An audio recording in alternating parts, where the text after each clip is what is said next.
Selamat datang di Puskesmas Mekarpura, Kecamatan Pulau Laut Tengah, Kabupaten Kota Baru.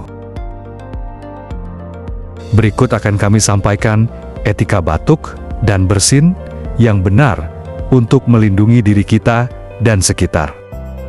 Kamu sedang batuk hari ini?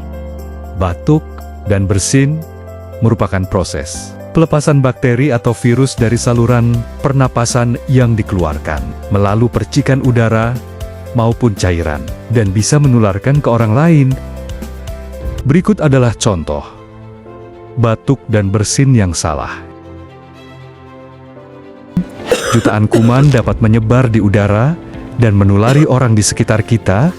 Menutup mulut dengan telapak tangan juga bukan solusi, karena kuman akan berpindah ke benda-benda yang kita sentuh. Kamu dapat mencegah penularan dengan cara etika batuk dan bersin dengan baik dan benar.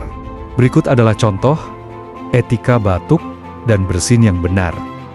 Pertama, palingkan wajah Anda dan tutup mulut serta hidung dengan siku bagian dalam. Area ini jarang kita gunakan untuk menyentuh benda atau orang lain. Kedua, gunakan tisu untuk menutupi mulut dan hidung. Setelah selesai, segera buang tisu ke tempat sampah. Langkah terpenting setelah batuk atau bersin adalah segera cuci tangan Anda dengan sabun dan air mengalir atau gunakan hand sanitizer. Dan jika Anda sedang merasa tidak sehat atau sakit, cara terbaik untuk melindungi semua orang adalah dengan menggunakan masker. Ingat 3 langkah mudah.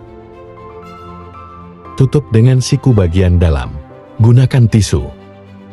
Selalu cuci tangan setelahnya. Yuk, terapkan etika batuk dan bersin yang benar. Kebiasaan sederhana, manfaatnya luar biasa untuk kesehatan kita bersama.